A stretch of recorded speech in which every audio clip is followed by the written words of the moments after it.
buli lugendo lutandika banyomerera tiyeba nakoma wangu balekende bepanka olusi tugwamu amaanyi ne tuwuliranga tweralikirira olw'ebigambo ekifo lwakimanya nti byeralikawezalo atebigambo beb'emikwano n'eŋŋanda batune tusaamu nga netusirikayogayoga nga tufunye obuwanguzi.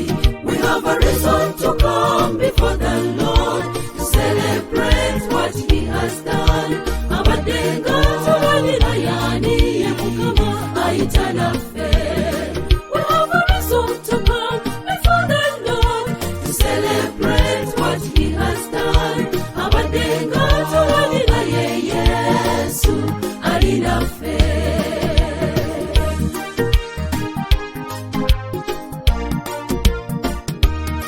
Yalawe tuyise tufubye kubalamiriza ensozi n'ebinnya ebiwanvu n'emigga olusi twewaaya akasana ne kookya enkuba n'efudde embave nga tukanyagenda oyo Katonda tatulese kala mazima buli wemiremye nga yatulwanira Yesu Mukama tatujeze wanne papaki katukanye kusakanya. We have a reason to come before the Lord to celebrate what he has done.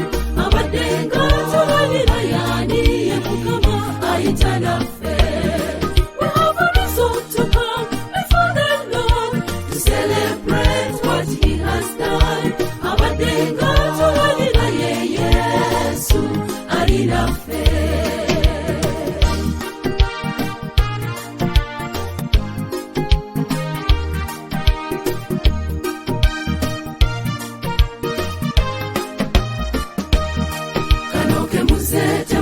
Sagasagana Katonda genda kutuwa tulye tunywe kwebyo ebingi byategese embaga ya leero temujula nga Mukama kikonyemu bidongo biliwa temulina birwisaayo tusanyuke luno olunaku lwo baaba lwabufu era mukwano wotudesagamiza kuba tuli bawanguzi.